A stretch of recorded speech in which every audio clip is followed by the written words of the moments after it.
Welcome to my Healing Room series on life and death. This series is You Never Die, Find Out Why. The body's mortality is not necessarily yours. We are all familiar with the work of Elizabeth Kubler-Ross, Dr. Brian Weiss, and so many more who have documented past lives and how the soul continues on. That does not necessarily make it appealing to die, but it's time to take the skeleton out of the closet and start a conversation. What about the documented miraculous cures like Anita Moorjani, author of Dying to Be Me, who had a miraculous cure during her near-death experience confirmed by pre- and post-medical records? Today we have an incredible panel featuring Roland Comtois, spiritual medium, grief guide, and author, Masa, and Hope Fitzgerald, founder of Wave Energy Center for Conscious Evolution, channeler, healer, intuitive dowser, and life coach. Welcome, guys. Why do we avoid talking about death? Roland. Well, I think it's because it's the unknown, it's change. I remember sitting with one of my patients many years ago, and she was 4 days before her passing, and she said to me, I have no idea where I'm going from here, and I'm so afraid. And so it really is about the unknown and what's next, and where do we go from here? What happens after we pass away? And it's an important discussion to have, that there's something else. I agree. I think it's really important. Hope, can you share with us why this topic is Well, so I taboo? completely agree with Roland. And I also think that we don't have a context in our culture, which is unfortunate. You know, past more ancient cultures had practices and had mechanisms built in to their living life because they recognized that dying well was as important as living well. And so they always walked with that understanding that this is finite, the physical body, the physical existence is finite. And we don't have a context like that in our culture, so it's just a big void, really. It's a big void that we avoid. That we avoid, yeah. All the time. And Mas? The past cultures, they actually acknowledge that there is, life after death, and some of the Tibetan Book of the Dead, the Egyptians and so on, they actually prepared individuals, and that's really important to me, to send that person along to become truly, say, awakened or somewhat awakened as they cross over, so they don't fear. Because I see a lot of issues with people that have crossed over, but they don't pass that threshold. My aunt, she recently passed away, and it was like the elephant in the room. Everybody knew that she was going to pass away, but my dad's a doctor, and being the doctor mentality, they always want to save you till the last moment and so on, rather than prefer them to go forward on that. So To prepare. Prepare, exactly. Not exactly sure why we don't talk it. It's, again, it's something that we fear. It's something that's been with us ever since we've existed, but we still haven't had a hold on what it exactly is. So moving on to near-death experiences, people who have had them, like Mas and Roland, are less afraid of death. So let's talk about that. Roland, can you talk about your near-death experience? Yeah, it certainly changed my perspective, though I've had this understanding that love is everlasting, that I'm everlasting, that eternity exists with me as I live in this present moment. And when I had my near-death experience, it just solidified that understanding.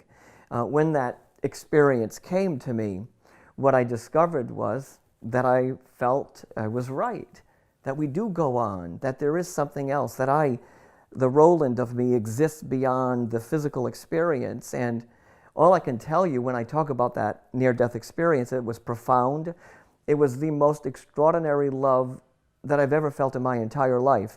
And I'm sure that you can understand this. You can't give it a word. You can't describe it in a way that is understandable. What I can say to you is that it changed every aspect of who I am to a greater, maybe even a deeper understanding that here and now it all exists. It's all present. And that was its gift. you know, the most profound moment, and this is the one part that I love to talk about, is that as I was coming back into my body, and when I talk about it, and you know this because I've had this experience before, I get very emotional about this. When I was coming back, I had this thought, and I realized that my physical body went, disappeared, came back, and my thoughts were there, and my body was back. And as I was coming back, I said to myself, I said, could this life be as spectacular as that experience? And could the colors be as vibrant? Could it be as loving? And as I remember coming back and looking at my cousin and looking at the people that were in this audience, and I recognized, oh my God, it is. I could see their eyes, I could see their light, I could see their love. I could see exactly what I felt as I crossed over. So your near-death experience enhanced your experience here. It has. It has. Because you know now that there is life everlasting. Is that why? I knew that there was love everlasting and life everlasting. I understood that. What this presented me was a morsel of something that I could physically, emotionally, spiritually take with me. That, look, here's what happens. The second I think about it, I'm not sure about you, but the second I'm there, the minute I remember it, I'm right there again. Yeah, there is no time. There's nothing that separates us from that experience. So being familiar with that enhances your experience here, which is what we're trying to say, that the more familiar we are with death, the more comfortable we're going to be here and maybe able to enjoy every moment. Yes. So much more. And Mas, what about your near-death experience? I know you had two. I had two. Yeah, you know, the first one, you know, we came from a somewhat religious background, and there was always talk about heaven and hell. You know, and coming up and growing up in this society, it's always about heaven and hell. You know, I'm going, God, is there a hell out there? You know, how could, say, God be so mean to, you know, banish somebody for eternity and all that? So that first near-death experience kind of really cleared up that question. You know, that I realized that there is no hell where you go. It's just a place of beauty, like Roland was talking about.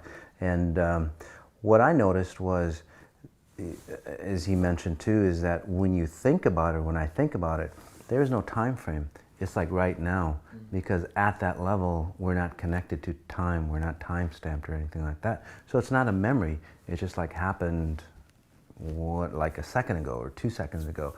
Everything is as fresh. What you went through, the joy, the love, you can just tap into it as if it was like right now. Wow. And you know, what's remarkable is that, I'm sure this happened to you as well, when that happened, no one said to you, you got an hour here. Exactly. You got 5 minutes, it's 5:30. Right. Get yourself together and get going. You know, exactly. It was just so powerful and so present. Now you had two. Was there a difference between the two? Because your second one was fairly dramatic, right? Yes, the first one, you know, you went through the usual process of, you know, you seeing the beautiful white lights, the beauty and joy up there, and then you catalog through your life experience. And most people say they flash through, you know, the life, but it's really about reliving every aspect, every second of your life over again. So again, there's no time value, because for me it was 22 years within, say, a matter of a flash of a second or maybe a couple seconds. And you really, again, you relive that whole time frame. The reason why we say it flashes through, because our physical mind can't handle, you know, that much data in that short of a time. The second one was very, very different. I ascended into, say, a heavenly, beautiful, heavenly blue space, and I felt totally complete. There was nothing that I realized that I needed outside of myself. I could transport myself to any place, anywhere that I wanted to. I started accessing, say, knowledge, and I don't know how long I was gone, but it felt like eternity, and there was no time, there was no distance at that level. And that's when your gifts came in, right? Your ability to... Not right away. It took me about 2 years going through some dark times, things like that. I call it a detox stage now when I work on people. You kind of went through that detox after I worked did, on I you. did, but it's worth It's about it. that letting go. You know, that detox is really, and everybody went through that actually. I mean, Jesus, Buddha, you know, Muhammad, all those great individuals went through that. You know, it's really a sense of letting go of the humanness that we think we are, or the human entity that we are. So we start to live life here having a human experience. You know, most of us think that life is here, we're humans having a spiritual experience, and I think that's what we actually go after, right? But actually we're spirits having a human experience here. So how to get more embodied, the Yes. spirit in the body, and more in the moment with Yes. everything, and you Yes. talk about that too. Yes. And Hope, and you've had experiences, not a near-death experience, but very interesting experiences. Very interesting. The best word I can come up with is called a walkout, where, and this is an interesting economy that is available. Many people don't know about, but you know, these bodies are worth something. So when a soul has either is really wanting to leave but doesn't want to physically kill themselves, let's say.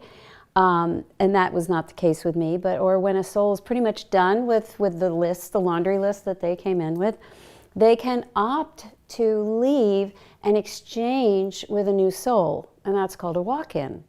So usually what happens is the one who's walking out isn't really conscious that they're walking out.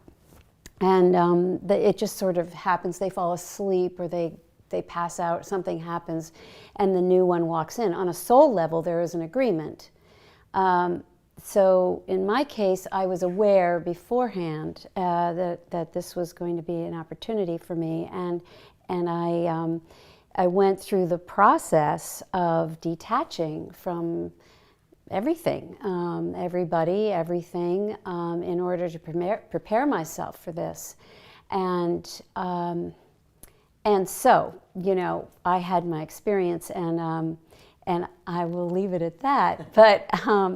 But I will say that it wasn't my first rodeo, in a sense that I had already had multiple experiences of being out of my body and in the universe and in that suspended place of no time, no gravity, no anything, and purified love. So it is possible, if we train correctly, or if we allow ourselves to taste this state, and at least begin to have a sense of what that's like. In many cultures, they prepare for death. The Dalai Lama said when he was 57, well, it's time to start preparing. The Tibetan Book of the Dead, there's a whole process you go through. So I want to ask you, how do you feel we can prepare so we're more comfortable with this and we don't avoid it, and that runs into a whole other host of issues? Well, you know, we need to talk about it and talk about it and talk about it and keep talking about it until we begin to extinguish that fear that there is no end. You know, I think we have to keep having conversations about it to alleviate the fear of those on this journey. I think we've got to keep talking and talking and talking. Talk it to death. Really. Just keep sharing the story, you know, telling the story and talking about what you need to do and how you need to do certain things, and live the best life you can live. Live your life. That's how you move to the next part of your destiny. But we got to talk about it. We have to have conversation with each other.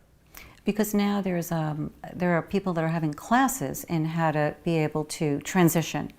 In other words, how do we, as a soul in this body, gracefully and maybe not joyfully, but comfortably transition, which is going to make it easier for us and also for our loved ones, right? Yes. So what do you think about that?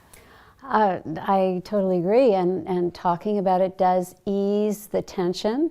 And what Roland does in terms of mediumship is also extremely comforting to people, because they cannot, their minds want to latch on to what's true, and when somebody like Roland starts to bring in information that only that soul, you know, and they go click, you know, they realize, oh my gosh, there really is something beyond. There really is a beyond, and it's very comforting. And to remember that and write it in the book of truth for a person, instead of just kind of tossing it off, it was just my imagination, or did that really happen, or whatever. So I think exploring the books that have been written by people who have had crossover experiences, and then finding a guide. I mean, I think learning, like the Dalai Lama said, there are ways to practice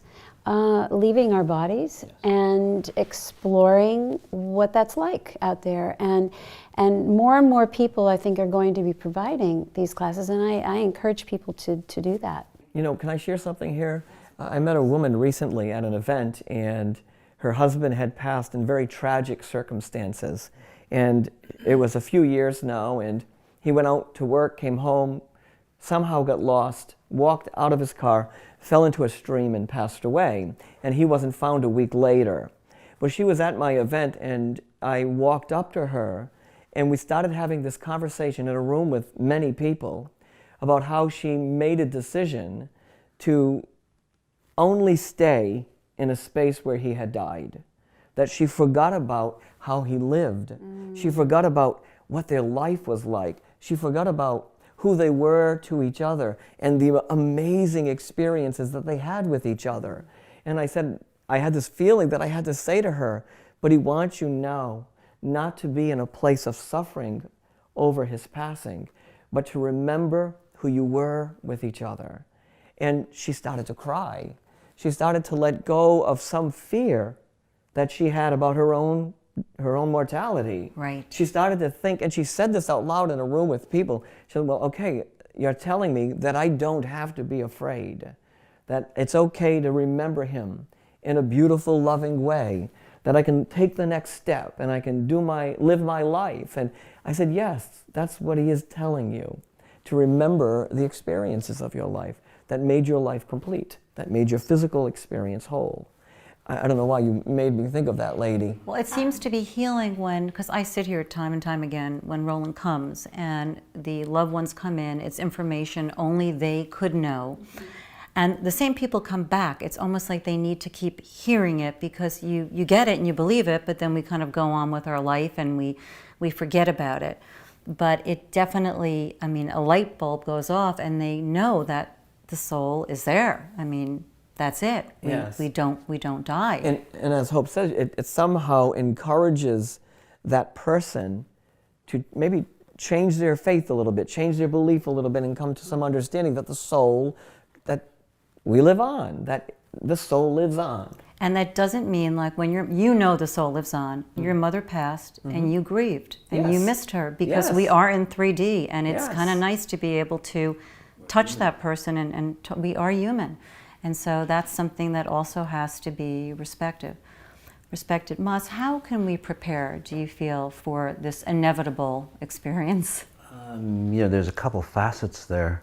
And I work on thousands of clients, and what I see, a lot of the issues they've actually brought back from a previous lifetime that they didn't, say, resolve, or they got too entangled in their life, in their current lifetime, and they recreate that same thing over and over and over again. That's why a lot of issues that, say, society faces or we face individually is really a distortion, because when we don't create our life blueprint from a totally awakened presence, we never go back to resetting. We always get, say, more and more distorted the more lifetimes we've had. So in religion, if you read it really well, and again, I'm not any specific religion, there's a lot of good content in religion, but somehow it's gotten distorted. What happens is that, there's a line, paraphrasing it, that if you say submit your will even at that instant of death, that everything shall be forgiven, right? What that really means is like, if you submit your will and become totally awakened, then anything that's been created because of what your experiences are, you can actually become so enlightened that you can create from, your true self again. And that's really the key, and that's why we need to be awakened before we die.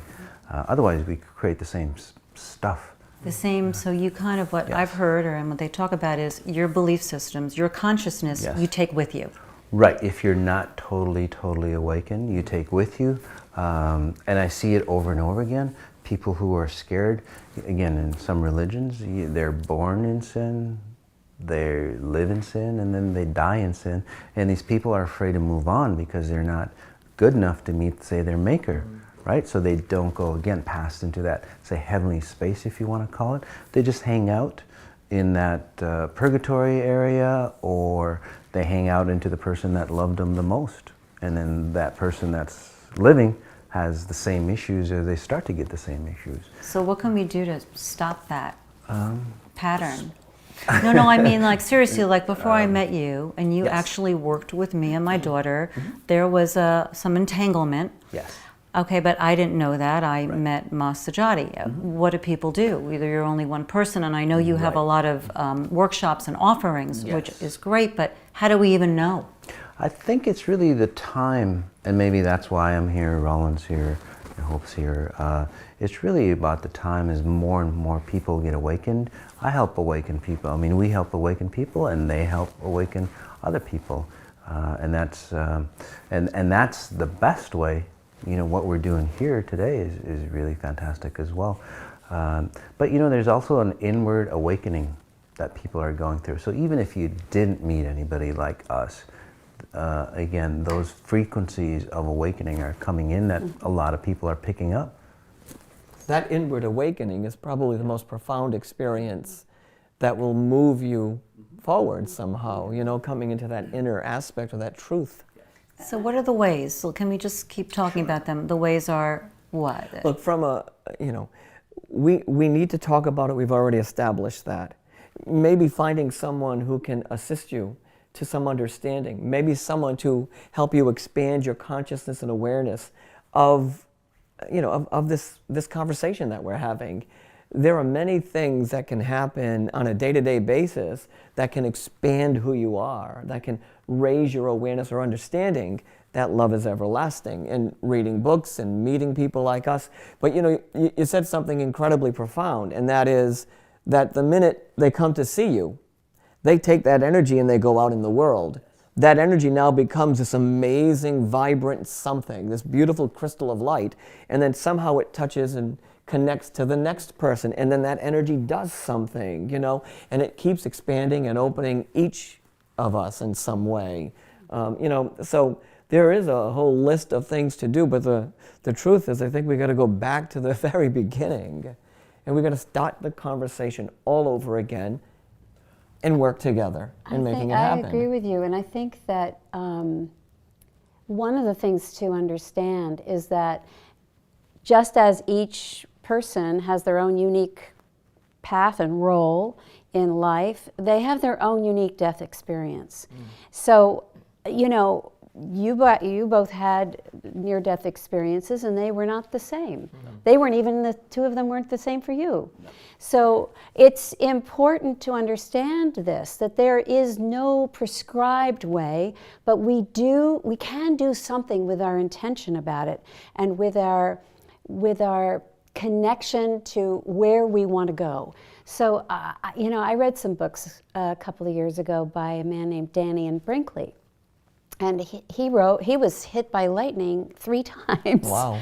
And he died and wrote a book after each lightning strike. My gosh. So the first 2 books were kind of similar to one another, in that, you know, he had the light, he went through the tunnel, the whole thing.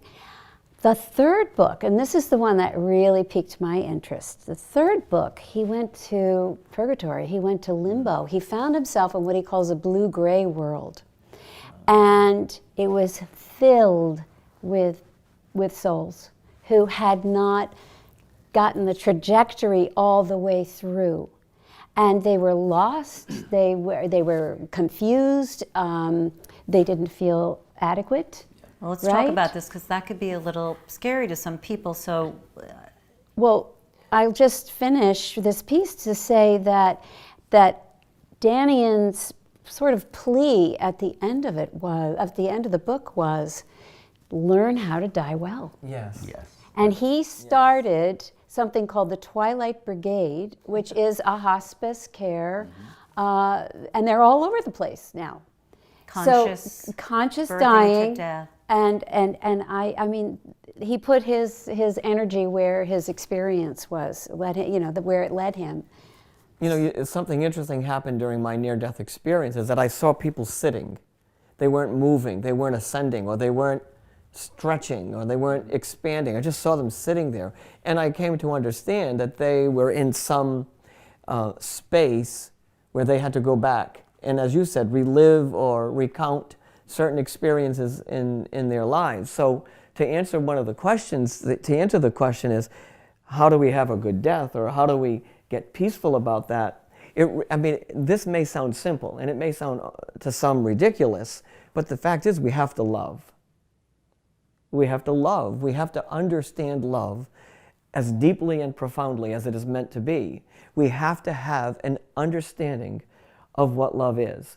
And we have to experience that love in all aspects of our lives. Every second. I mean, as much as possible. We have to. Because one of the things I discovered is that when you're in that space, what that person was doing was they were rethinking, recounting, re-experiencing the parts of their lives that were not loved. A woman came up to me recently and she said, how am I going to have a good death?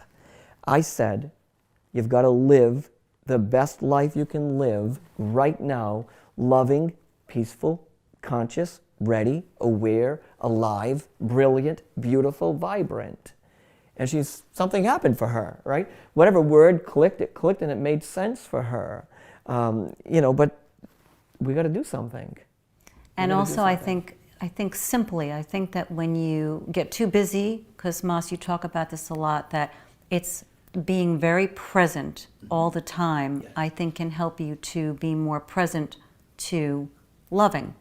Can't love when you're running around like crazy and dragging your body along. And no matter what situation you find yourself in, no matter how bad it is, if you're present, you actually enjoy that situation. Yes. Because you're seeing it from a spirit's perspective. The sad thing about today's society is we want to extend the physical life here as long as we can. So we put them on hospice care, or we put them on some medicines that distort, and they're not there. So they're already dead. Their spirit's like disconnecting. I see that in people. Their spirits are disconnecting, and they take fragments of that last time frame that they were like connected, and then they take it on to their next lifetime, and then we recreate from that distortion. So how do we help people who are in pain die consciously? Then what would you say? In Canada, there was a doctor, or they actually released a law where they help people, say, cross over, almost like a Dr. Kevorkian, if you remember. Yes. I know there was a lot of, different opinions on Dr. Kevorkian, but he actually helped people that was in severe pain. They knew they were going to die, and they died awakened, really. So he helped them cross over in an awakened state. The next lifetime that they come through, they're so awakened that they will not create those experiences. Because whatever happens to us, we've allowed at some level to happen to us. What I love about the three of you is all three of you kind of transcend traditional religion, meaning, Mas, you talk about pure source. Roland, you talk about love. Hope, you talk about love. It's that pure source. So now we're going above a lot of religious structures, which they say if you hold on to those even when you're dying, it could be limiting. So can we talk about this pure, you talk about pure source a lot. I connect to the universal database that's out there, and everybody has access to it. And, people who I work on, or people who say get, awakened, we all come up with the same conclusions. Because again, it's all really the same. It's all the same database that we connect to. Pure source, my definition is that anything that was or ever will be created came from one source, no matter what it is. And then what was created from pure source can never, say, define pure source. Otherwise, it'd be limited. So, people think that love is a great, definition of, well, God is love, or God is joy, or God, or pure. Well, I call it pure source, and it's really not, because love is very limited in the aspect. Although that's a byproduct of it. of connecting to pure source. Right. You know, we define it, we think that that's all what it is, what it's about. But you know, it's really an opening or an understanding or an awakening. And then again, like I said, that's the byproduct that we feel. So interesting. And so Roland, how would you talk about your, because it's not one, you are there for people in whatever religion they want to express themselves through. Yes. But you have said to me that you, ultimately for you, it's beyond that. Oh, it's beyond that. You know, religion will only get me so far. It will only take me on the journey as far as it can. And beyond that, there is that other beautiful place that Masa talks about, that source or that reservoir of that divine energy. You know, I haven't figured out what is the right word yet, truly, in myself to describe what that experience is that's just beyond that gate, right? But I know that it exists, and because I know that, I carry that knowledge within me, and hopefully that when I stretch and touch your hand, a part of that energy goes to you, and a part of that experience goes to you. But religion gets me so far, and I'm grateful that it got me that far, and it's helped me to get this far, but there's something else, and I keep searching, looking, discovering, awakening. I think it's, it's always happening. I'm always expanding, as everyone who's participating in this experience, always expanding. Religion is man-made, human-made. We take the mystical, and again, we want to get our minds around it and sort of nail it down. And then we're going to repeat what happened in a mystical moment. We're going to try to repeat it just the same way every year or every month or whatever it is, because we want to have that again. And we all know that that's not really possible. Mystical happens when it happens. And so religion, does take us just so far. I like the idea that when we die, we have a sense of having this joyous liftoff, and that's what helps us get through those areas of attachment, those realms of attachment where we can get stuck, especially if we're afraid. We go to what's known, what's familiar. It might be your house. I mean, when my mother died, she was in her house for 4 months. I moved into the house to help to, get it packed up and everything. And I'd be in the basement and I'd hear her walking around upstairs. I mean, her feet, click, click, click, click, click. I'd be in her office and I'd hear her open the door, the cabinets, and I knew she was there, and I talked to her. And it was very comforting, actually. But then I realized, oh, she's here because this was her house, and she was proud of it, and she, every aspect of it was a reflection of her, and she wasn't ready to let go of that. Which was not necessarily in her best interest. No, and right? So 4 months later, it was time, and a prayer was said, and she left. She went to, she got on her rainbow bridge and went out. But so it was fine, not to put a judgment on it, it was fine. But I think ideally we want to jettison out on this wave of joy. This is a good reason, guys, to talk about this, because when you rather just go straight up, I mean, that's a good reason not to avoid talking about death. So it seems, Masa, you were talking earlier that we have something to say, our soul does, in how we die. Like that girl, Brittany, who chose to die before her brain tumor took her over and she was just going to be in physical agony.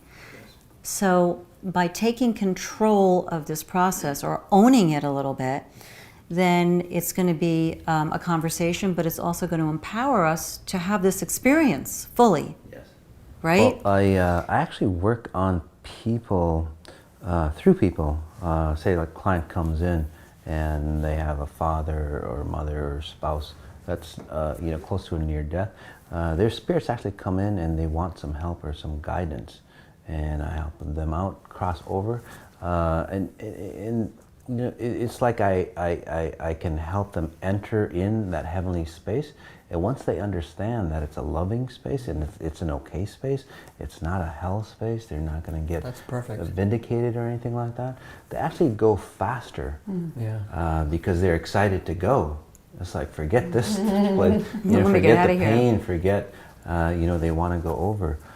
People who aren't, say, days into, say, that death space, they have a couple of years and so on, but they still think about death, right? I help them ascend too, and kind of introduce them to that higher level, and then the life that they have here, the time remaining, is actually more of a brilliance. They start to revisit maybe some of the younger times that they had, and relive those time frames where it was maybe tormented or distraught with something. They start to live from that age frame where, again, refilming that scene of life that they didn't like, and they start to live it with the wisdom of their current age. So when they cross over, again, they don't bring back memories of distortion, they bring back memories of beauty or peace, and then they can recreate. Wow. Do they do that with you, like in this present time? Once I open, say, that space to them or invite them in where they truly understand, and this goes beyond religion. Again, religion distorts us somehow, depending on the religion and how they were raised, obviously. But that distortion is removed. They see the beauty, and they start to walk into it, and they can't get into. They can't wait to get in. And then, from what I've seen, again, for thousands of people, for me, my abilities is kind of going back in time or forward in time. It doesn't really matter. But for example, if you go back maybe ages from 6 to 10 or whatever it might have been, that they got distorted, and that resonance or frequency has continued through their whole life, right? They go back. I help them remove that time frame. But what I've found is when you introduce people to that heavenly space, they go back in time and remove that time frame themselves and re-edit that time frame. And then they let go of that distortion, and again, they can recreate in not only in this lifetime, but then in future lifetimes. Wow. In fact, that's what I really do. It's not really about this lifetime, the work that I do. It's really preparing them or awakening their spirits at such a high level that when they recreate again, they're not creating from a distorted spirit, because we don't need, say, experiences of death, like rape or anything like that. We're the world as a whole, we're ascending past that. Right. Actually, it's funny because you worked on me. You said your next life will be great. I'm like, well, what about this one? Yes. And I have a little benefit here, right. please. And that's the key. Once you say awaken to that point, anything here starts to, say, recalculate, and you start to see things from the beauty space. And then that's where you get connected with the natural abundance that's rightfully yours. Now, did you get these experiences or this understanding from your own near-death experience? Because it sounds like you brought that back here somehow for the rest of us. Yes, exactly. That I did do that. It took me about 2 years of dark times to actually understand and like really shed away the humanness that we have here. And then through, again, thousands of people that I've worked on, I started to see patterns. It's like, wow, they're, because I've worked on people and then they go, Mas, I feel like I'm living, like a child's life again.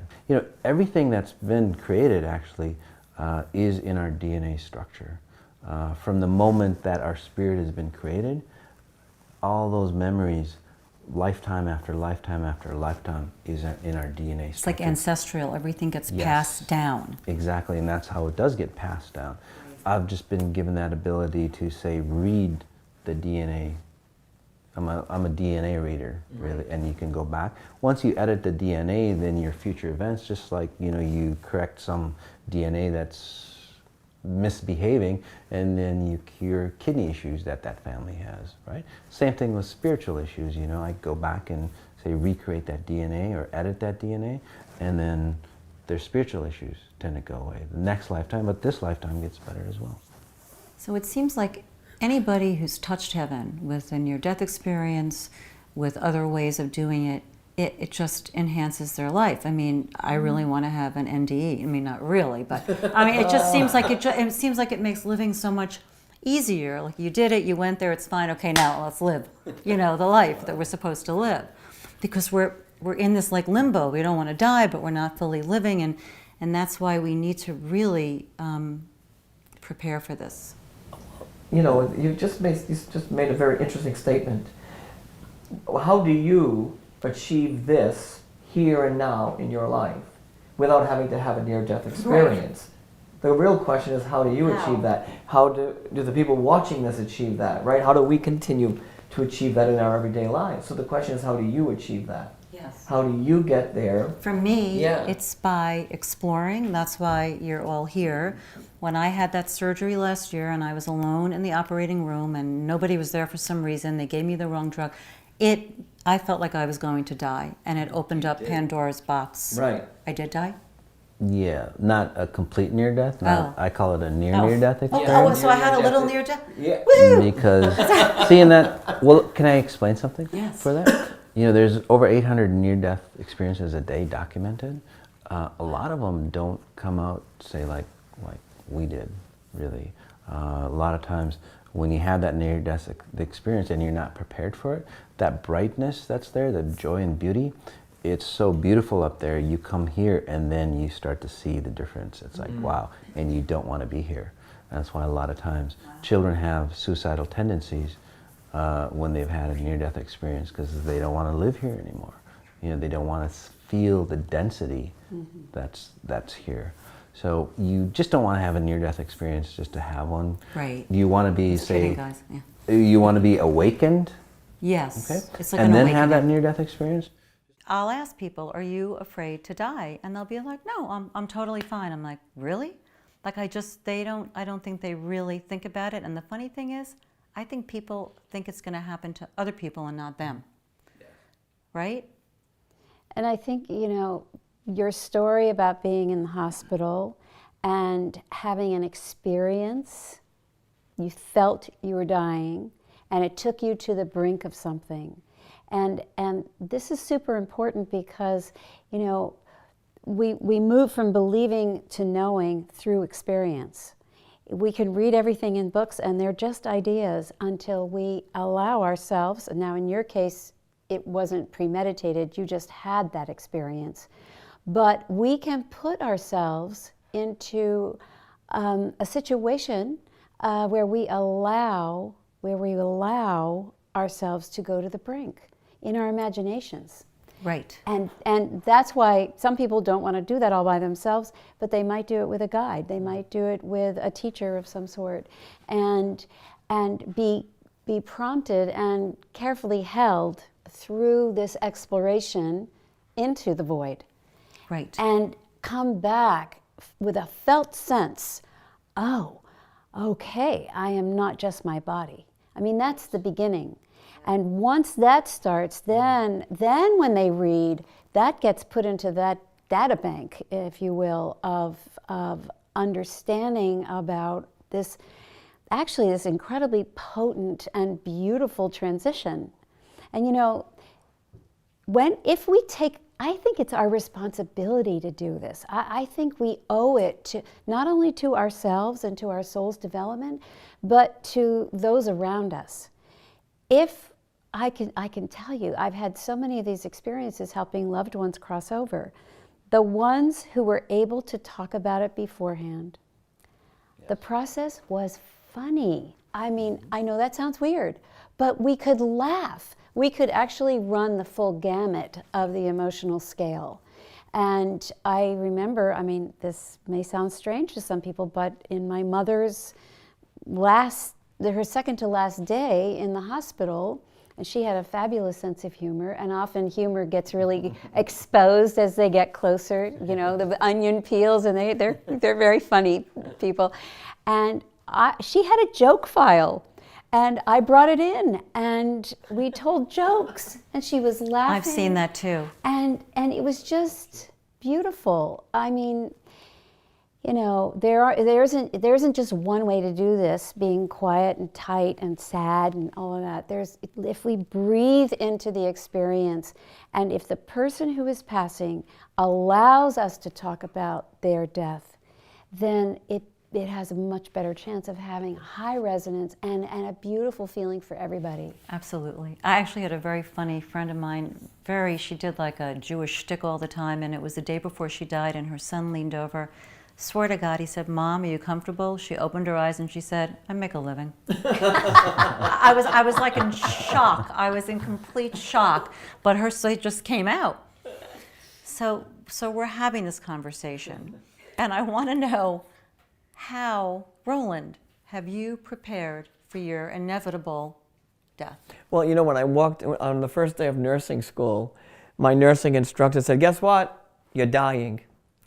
And she said, "Every cell in your body is dying. Try not to worry about it. You're going to be fine." And here we are, this many years later, still talking about it. For me, it's an evolution. It's a preparation every single day by honoring the connections in the spirit and coming into the awakenings, as Masa says, every day. You know, just because maybe we're where we are in our journeys, that we don't have the opportunity to awaken even further. Well, we do. We grow, we expand, we become just the light that we are meant to be. But not only do I do that for myself, I do it with my 23-year-old daughter. We have talked about death and dying since the second she was born. We've talked about it, we've had conversations about it, we talk about this kind of energy of discovery of who you are and living your life to the fullest and being in the place of love and being aware of the life that you live and creating the life that you live and expanding your spirituality and expanding your knowledge. You know, so not only do I do that for myself through my own meditations and quietness and reflection, I also do it for her. We do it together. And now she's 23 and we talk about it still. You know, we talk about preparations. She knows exactly what I need and what I don't need at that moment. We've talked about it. It's crystal clear. You know, as a nurse, I'd say, get your stuff all in order. Even if you're healthy. Actually, it's better to do it now. Just do it now. Talk it out. Talk about what's beyond here. Talk about how the soul evolves. That the truth is, I looked at my kid and I said, "Caitlin, you're not this. You're not this beautiful little girl that I see in front of me. You are this. The part of you that makes you spectacular and extraordinary is this energy inside of you. This energy that when you're free from this will reach through the universe and touch space in ways that you can't even begin to imagine." And we've been talking like that since she's been a kid. So for me, it's a constant daily experience of recognizing how alive and how much life I have even beyond this experience. So it just is a day-by-day experience. It's unfolding. And while we're here in this body, and Anita Moorjani talks about two things. She said, have that ice cream once in a while, because, you know, we could have it here. Yeah. And don't be so hard on yourself. Yeah. It's the self-judgment, which is really like criticizing a piece of the divine, if we are a piece of the divine. That's and for sure. Hope, how are you preparing? Well, you know, my experience with the walkout taught me how to unplug. And I think that it made me hyper aware of attachments of all kinds. So I re-examined my attachments and how I attach, and if I attach. My attachments have a new quality to them now. And it's very much a question of choice. Being here is a question of choice. Being alive is a choice just as much as deciding not to be alive. You know, so when we live from a place of choice all the time, and I think it's what you both have said, you know, being present is also remembering this is a choice. Mm-hmm. And how am I going to spend that moment? So I practice review of attachments. And I also ask, the other thing I do is reassess my role here. You know, am I still, and what will my role be? You know, what do I want it to be by the time I leave? So it keeps me working towards my leave behind.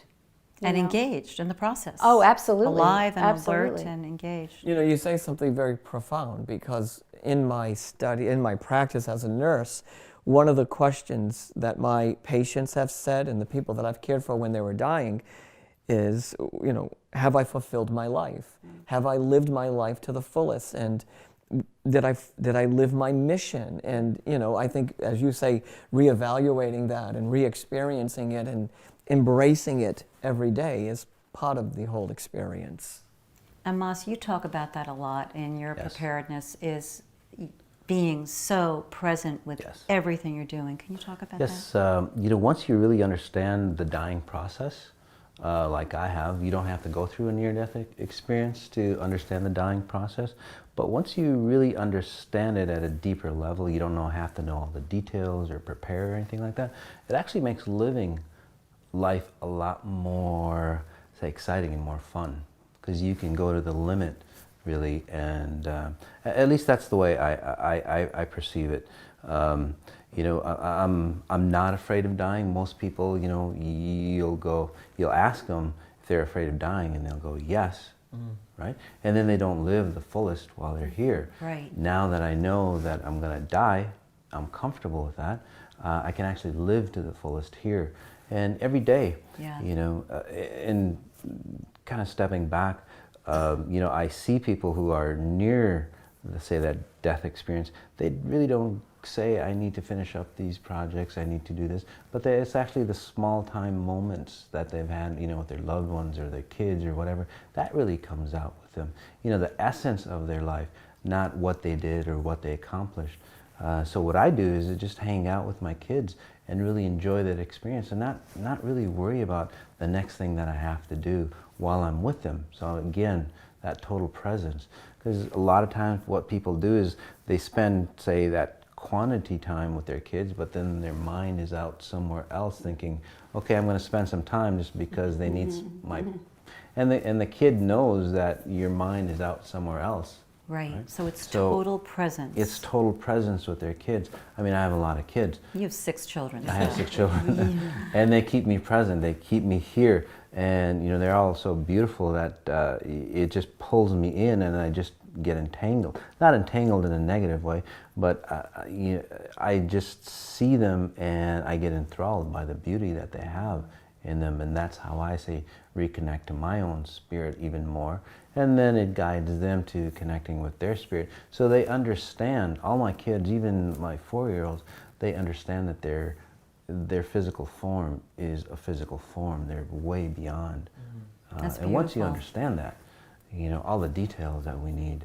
God, that would be amazing if we could teach people to go beyond their physical form. Yes. Really. Well, then, there are classes then, on then that this issue, now. we wouldn't be talking about this anymore. Exactly. Yeah, who's that man? Bill Moynihan. There's classes now how to travel around, how to leave your body and travel.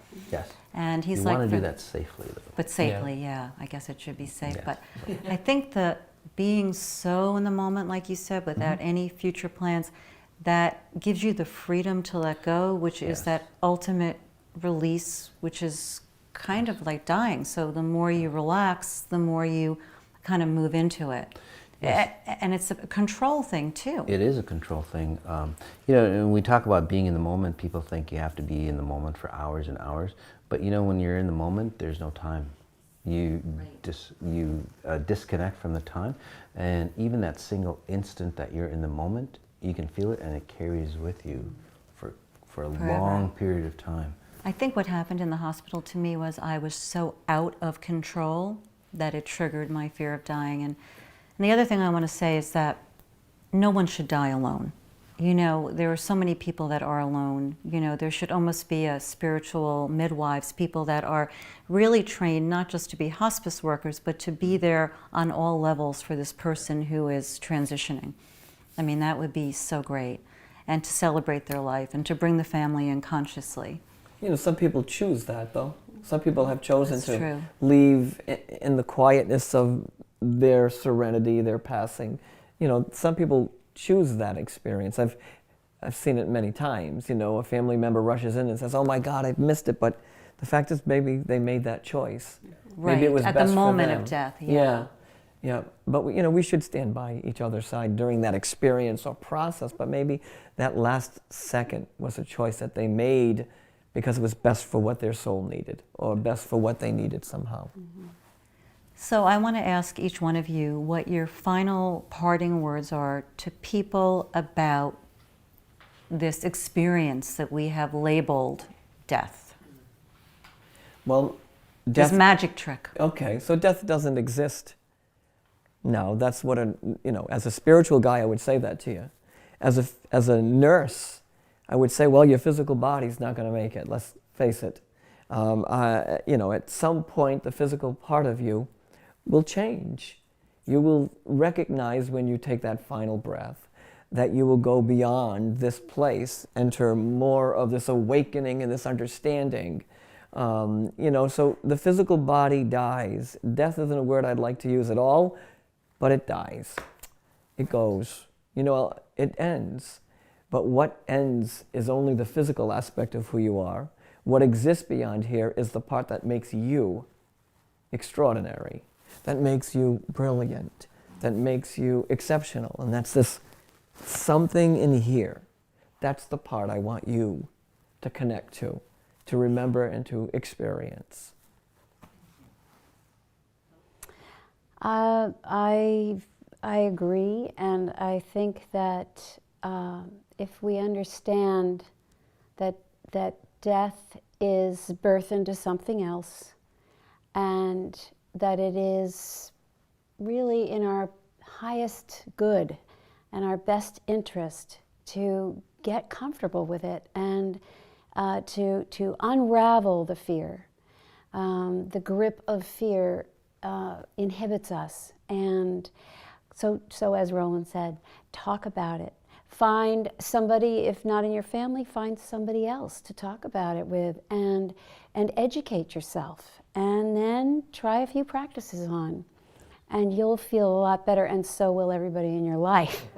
Another thing that I would suggest is that if you're really afraid, volunteer as a hospice helper, because when you get to participate in a person's transition, it is as beautiful as a birth. It is an honor to participate, and there is a presence in the room, for sure.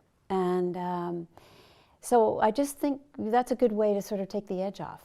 It's all how we look at it. And again, our culture is so obsessed with youth, and that if you're sick, people get freaked out, and if you're dying, it's like you're almost shunned. And then that makes it, on top of everything else, shameful and uncomfortable, when really it should be embraced and maybe even celebrated. Yes. And Mas, what would you like to say about your experience with? There's some cultures that actually celebrate the death of somebody. So they have a big celebration. It's like they graduated. And for me, I've had individuals die, and yes, it is a sorrow experience, but when my aunt died, I got stuck listening to this song by Ivy, The Edge of the Ocean, and I was wondering, because I didn't know she had crossed over, I listened to that song over and over again for about 2 hours. And it was the coolest song, and it says, you go to the edge of the ocean, you shed your skin, and then you start a whole new life again. It's really, the words are so beautiful. It's so beautiful. And then the next day, I heard that my aunt had passed away. So I'm going, oh, okay, so now I know why I was listening to that song over and over. Wow. Because, you always worry. I mean, even me, it's like, are they going to be okay? What happens out there? And she's probably just telling me that it's the most beautiful experience that's there. So, getting feedback like that. And you might not have that personal experience, but there's so many people that are out there that have had, it's like people tell you or knock on the door going, hey, I'm okay, it's fine up here. So that should open the door for you a little bit as well, that it is a fantastic process, an exciting process, really. There's so much, again, documentation, scientific, on near-death experiences, past lives. So don't despair, don't cry, we do not die. And we just need to celebrate what we have here right now, which is so incredible. So thank you, and we'll be back.